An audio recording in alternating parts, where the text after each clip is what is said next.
Students welcome back to PSC for CBSE. और बच्चों आज की वीडियो में हम बात करेंगे क्लास 9th हिंदी का चैप्टर नंबर 1 जिसका नाम है दो बैलों की कथा, उसके most important question with answers, जो कि आपके एग्जाम के पॉइंट ऑफ व्यू से मोस्ट इंपॉर्टेंट क्वेश्चन आंसर्स हैं। तो एग्जाम से पहले आप इन क्वेश्चन आंसर्स को ज़रूर प्रिपेयर कर लेना। बाकी अगर अभी तक आपने दो बैलों की कथा कहानी नहीं समझी है तो ये पूरी कहानी का लिंक मैं आपको नीचे डिस्क्रिप्शन बॉक्स में दे दूंगी। तो छोटी सी वीडियो है, आप देखिए और पूरी कहानी को एंजॉय करिए, अच्छे से समझिए।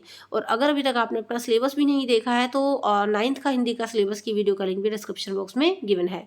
Now let's get started. बाकी अगर आप मेरे चैनल पर नए हैं तो चैनल को जल्दी से सब्सक्राइब करें, बेल आइकॉन को प्रेस कर लें ताकि सारी useful videos and latest updates आप तक इजीली पहुंचती रहें।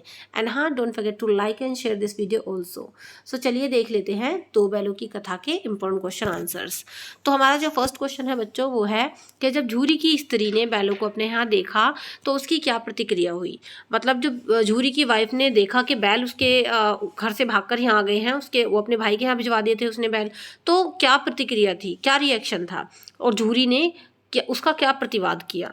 तो देखो झूरी की जो वाइफ थी उसने जब देखा कि बैलों को अपने द्वार पर देखा, द्वार का मतलब अपने दरवाजे पर देखा, तो वो जल गई, बिल्कुल गुस्सा आ गया उसको। बोली कैसे नमक हराम बैल हैं कि एक दिन वहाँ काम ना किया और भाग खड़े हुए। तो झूरी अपने बैलों पर यह आपेक्ष ना सुन सका, झूरी को भी गुस्सा आ गया। और नमक हराम क्यों है, चारा दाना ना दिया होगा तो क्या करते तो उसने ये फिर बोला है ना कि नमक हराम क्यों होते, तुम्हारे घर पे इन्हें चारा दाना नहीं मिला होगा तो इसलिए आ गए। स्त्री ने रौब के साथ कहा बस तुम्हें तो बैलों को खिलाना जानते हो, तुम ही तो बैलों को खिलाना जानते हो, और तो सभी पानी पिला पिला कर रखते हैं। तो झूरी ने फिर चिढ़ाया चारा मिलता तो क्यों भागते। तो फिर स्त्री बोली कि चिड़ी की बोली एकदम से कि भागे इसलिए कि वे लोग तुम जैसे बुद्धुओं की तरह बैलों को सहलाते नहीं, खिलाते हैं तो रगड़ कर जोतते भी हैं। ये दोनों ठहरे कामचोर इसलिए भाग आए। अब देखूं कहाँ से खली और चोकर मिलता है, सूखे भूखे के सिवाय कुछ भी नहीं दूंगी मैं इन्हें, खाएं चाहे या मरें। वही हुआ, मजूर को कड़ी ताकीद कर दी गई कि बैलों को खाली भूसा, सूखा भूसा दिया जाए। तो इस तरीके से देखो दोनों मियाँ बीवी की थोड़ी सी बहस भी हुई जब ये बैल भाग के अपने झूरी के यहाँ वापस मतलब आ गए थे। ठीक है, चलिए ये पीडीएफ बच्चों मैं टेलीग्राम पर शेयर कर दूंगी, टेलीग्राम का लिंक डिस्क्रिप्शन बॉक्स में है। अगर आपको पीडीएफ चाहिए तो आप वहाँ से इजीली ले सकते हैं।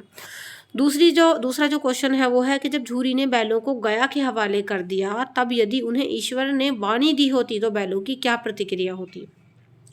तो बताओ कि जब झूरी ने बैलों को गया को दे दिया तो अगर एक्चुअल में बैल बोल पाते तो उस वक्त वो बेचारे क्या बोलते, क्या उनका रिएक्शन होता। झूरी ने दोनों बैलों को गया के हवाले कर दिया और बैलों को ये कतई अच्छा नहीं लगा, बिल्कुल अच्छा नहीं लगा। उन्हें लगा कि हमें बेच दिया गया है। और अगर ईश्वर ने उन्हें जुबान दी होती तो झूरी से पूछते कि तुम हम गरीबों को क्यों निकाल रहे हो, हमने तो तुम्हारी सेवा करने में कोई कसर नहीं छोड़ी। अगर इतनी मेहनत से काम ना चलता था तो और काम ले लेते, हमें तो तुम्हारी चाकरी में मर जाना कबूल था। हमने कभी दाने चारे की शिकायत नहीं की, तुमने जो कुछ खिलाया वही सिर झुकाकर खा लिया, फिर तुमने हमें इस जालिम के हाथों क्यों बेच दिया, है ना। तो मतलब बैलों को ऐसा लग रहा था कि हमें शायद बेच दिया गया है, और अगर उनके मुंह में जुबान होती तो वो ये सारी बातें कह देते। अगला क्वेश्चन है दोनों बैलों में घनिष्ठता का कोई एक उदाहरण दीजिए। मतलब उन दोनों की फ्रेंडशिप का कोई एक एग्जाम्पल दो कि दोनों में बड़ी गहरी मित्रता थी। जिस वक्त ये दोनों बैल हीरा और मोती हलिया गाड़ी में जोत जेत जाते थे और गर्दन हिला हिलाकर चलते, उस वक्त हर एक की यही चेष्टा होती थी कि ज़्यादा से ज़्यादा बोझ मेरी ही गर्दन पर रहे। मतलब जब दोनों को उनको जो है ना मतलब गाड़ी या फिर हल में जोत दिया जाता था तो दोनों ये सोचते थे कि ज़्यादा बोझा मेरे सिर पर आ जाए, ज़्यादा बोझा मेरे सिर पर आ जाए, ताकि दूसरे पर कोई जोर ना पड़े। दिन भर के बाद दोपहर या फिर शाम को दोनों खुलते तो एक दूसरे को चाट चाट कर अपनी थकान मिटा लिया करते। नान में खली भूसा पड़ जाने के बाद दोनों साथ उठते, साथ नान में मुंह डालते और साथ ही बैठते थे। एक मुंह हटा लेता तो दूसरा भी हटा लेता। तो इस तरीके से दोनों बैलों में काफ़ी अच्छी फ्रेंडशिप थी। चलिए दूसरा क्वेश्चन देख लेते हैं। मटर के खेत में घुसने की क्या सजा दोनों बैलों को मिली, बताओ। तो देखो दोनों बैलों के सामने मटर का खेत ही था, मोती उसमें घुस गया। हीरा मना करता रहा पर उसने एक ना सुनी। अभी 2-4 ग्रास खाए थे कि दो आदमी लाठियां लिए दौड़ पड़े और दोनों मित्रों को घेर लिया, मतलब हीरा और मोती को घेर लिया। हीरा तो मेड़ पर था, निकल गया, लेकिन मोती सींचे हुए खेत में था। उसके खुर जो है वो कीचड़ में धंसने लगे, इसलिए मोती निकल नहीं पा रहा था, इसलिए वो भाग नहीं सका। उसको पकड़ लिया। हीरा ने देखा संगी मतलब मेरा जो फ्रेंड है वो संकट में है तो लौट पड़ा। फंसेंगे तो दोनों फंसेंगे, तो रखवालों ने फिर उसे भी पकड़ लिया। तो इस तरीके से दोनों बैलों को ये सजा मिली। अगला क्वेश्चन है, गया द्वारा बैलों को हल में जोतने पर उन्होंने क्या व्यवहार किया। जब गया ने दोनों बैलों को हल में जोत दिया तो क्या व्यवहार किया दोनों बैलों ने। तो गया ने बैलों को हल में जोता, पर दोनों ने जैसे पाँव ना उठाने की कसम खा ली थी। मतलब उन्होंने ऐसा कहा था कि हमें पाँव नहीं उठाना। गया मारते मारते थक गया, पर दोनों ने पाँव ना उठाया। एक बार जब उस निर्दयी ने हीरा की नाक पर खूब डंडे जमाए तो मोती का गुस्सा काबू से बाहर हो गया। मतलब हीरा की पिटाई बहुत ज़्यादा की गया ने, उसकी नाक पर डंडे डंडे बरसाता चला गया। तो उस सिचुएशन में मोती बहुत ज़्यादा गुस्से में हो गया। हल लेकर भाग गया। हल, रस्सी, जुआ, जोत सब टूट टाट कर बराबर हो गया। गले में बड़ी बड़ी रस्सियां ना होती तो दोनों पकड़ में भी नहीं आते, ऐसे भाग जाते बहुत तेजी के साथ। चलिए अगला क्वेश्चन है बच्चों, दड़ियल व्यक्ति कौन था और वो क्या चाहता था, बैलों को वो कैसा आदमी लगा। ये दड़ियल व्यक्ति वो है जो लास्ट में इनको जो है ले गया था, है ना, फाइनली इनको हैंड ओवर कर दिया गया था, बैल इन्हें इसे दे दिए गए थे। तो दड़ियल व्यक्ति क्या चाहता था और बैलों को वो आदमी कैसा लगा। तो देखो, दड़ियल व्यक्ति नीलामी में बैलों को खरीदने आया था। वो बैलों की दशा भांप लेना चाहता था। उस दड़ियल आदमी ने, जिसकी आंखें लाल थी और मुद्रा अत्यंत कठोर थी, मतलब उस दड़ियल आदमी की ना आंखें भी लाल थी और देखने बड़ा ऐसा लग रहा था कठोर सा, दोनों मित्रों के कूल्हों में उंगली गोदकर मुंशी जी से बात करने लगा। उसका चेहरा देखकर अंतर्ज्ञान से दोनों मित्रों के दिल कांप उठे। मतलब उसको देखकर ना हीरा और मोती के दिल कांप उठे और डर रहे थे वो दोनों। वह कौन है और उन्हें क्यों टटोल रहा है ना, इस विषय में उन्हें कोई संदेह ना हुआ। तो उन्हें समझ में नहीं आ रहा था हीरा मोती को कि ये दड़ियल व्यक्ति है कौन, इस तरीके से हमें क्यों टटोल रहा है, क्यों देख रहा है और हमें कहाँ लेकर के जा रहा है। तो दोनों को कुछ समझ में नहीं आ रहा था। दोनों ने एक दूसरे को भीत नेत्रों से देखा और सिर झुका लिया। चलिए बच्चों, अगला क्वेश्चन देख लेते हैं हम लोग। अगला क्वेश्चन है, जानवरों में भी मानवीय संवेदनाएं होती हैं। मतलब जानवरों में भी ऐसा नहीं है कि बस इंसानों को ही फील होता है, इंसानों को ही अच्छा बुरा लगता है, जानवरों में भी मानवीय संवेदनाएं होती हैं। तो दो बैलों की कथा, इस कहानी के आधार पर आपको बतानी है ये बात। तो अगर आपने कहानी पढ़ी है, नहीं पढ़ी है, तो डिस्क्रिप्शन में लिंक मिल जाएगा, वहाँ से जाके पूरी कहानी पढ़िए, समझिए इसको, है ना, फिर आप इसका आंसर कर पाएंगे। तो चलो देख लेते हैं आंसर।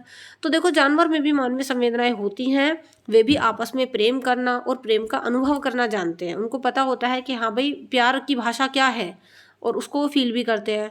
तो बैल जानते हैं कि औरत जात पर सींग चलाना मना है ना। बैल एक नन्ही बालिका के स्नेह की अनुभूति भी करते हैं। जब वो छोटी सी बच्ची उनको रोटियां खिलाती है ला ला के, तो उनको ये भी पता है कि हाँ भाई, ये हमसे स्नेह कर रही है तो हमें भी इससे स्नेह करना है।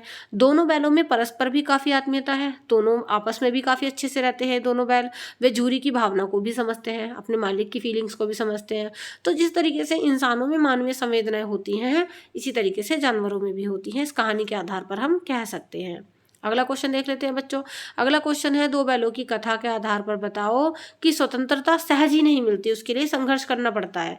तो देखो, इन दोनों बैलों को स्वतंत्रता चाहिए थी, मतलब इनको आज़ादी चाहिए थी, और आज़ादी ऐसे ही नहीं मिल जाती, उसके लिए तो संघर्ष करना पड़ता है। बताओ। तो देखो, स्वतंत्रता पाने के लिए संघर्ष करना ज़रूरी होता है। गया के घर से स्वतंत्रता पाने के लिए दोनों बैल घर से भाग गए थे, है ना। इसी तरीके से जब ये कांजी हौस से स्वतंत्रता चाहिए थी, कांजी हौस से इनको भागना था, आज़ादी लेनी थी, तो मोती ने दीवार गिरा दी। उसने 2 घंटे तक संघर्ष किया, 2 घंटे तक उसने लगातार सींग मारे दीवार में, और तब कहीं जाकर वे स्वतंत्र हो सके और वहाँ से भाग निकलने में कामयाब हुए। तो देखो, स्वतंत्रता ऐसे ही नहीं मिलती, आज़ादी आसानी से नहीं मिलती, उसके लिए तो मेहनत करनी पड़ती है। चलिए अगला क्वेश्चन देख लेते हैं। तो बच्चों, नेक्स्ट जो हमारा क्वेश्चन है वो है कि दो बैलों की कथा में गधे की क्या विशेषताएं बताई गई हैं, बताओ। इस कहानी में गधे की भी भर भर के तारीफें की गई हैं। तो देखो, गधा स्वभाव से सीधा होता है, आपने सुना भी होगा, सीधा होता है बेचारा, सरल होता है, मेहनती होता है और संतोषी जीव होता है। वो अपमान सहकर भी स्वामी का काम सरलता से करता है। गधे को कितना ही मार लो, कितना ही धुतकार लो उसको, लेकिन कभी गुस्सा नहीं दिखाता। कभी आपने गधे को गुस्सा करते हुए देखा होगा, है ना। उसमें विद्रोह का लेश मात्र भी नहीं होता, किसी चीज़ को लेकर विद्रोह नहीं करता, चुपचाप अपने काम में लगा रहता है। तो इस तरीके से गधे की ये विशेषताएं इस कहानी में बताई गई हैं। नेक्स्ट और लास्ट क्वेश्चन है बच्चों आपका कि कांजी होश में हीरा और मोती ने जानवरों को किस तरीके से बचाया। देखो, कहानी के लास्ट में क्या हुआ था कि कांजी होश में दीवार गिरा दी थी हीरा और मोती ने, तो बाकी जानवर तो भाग गए थे, लेकिन वो दोनों नहीं भाग पाए थे। तो कांजी होश में अनेक जानवर थे जो मुर्दों की तरह पड़े हुए थे। हीरा और मोती ने कांजी हाउस की दीवारें तोड़ने का निश्चय किया। मोती ने दीवार में सींग मारकर 2 घंटे में दीवार गिरा दी और दीवार के गिरते ही अधमरे जानवर जो थे उनमें जान आ गई एकदम, क्योंकि उनको भागना था वहां से। घोड़ियां सरपट भाग निकली, फिर बकरियां निकली, फिर भैंसें निकल गईं। तो मोती ने गधों को सींग मार मारकर बाड़े के बाहर कर दिया। इस तरीके से उन्होंने काफी सारे जानवरों को बचा लिया।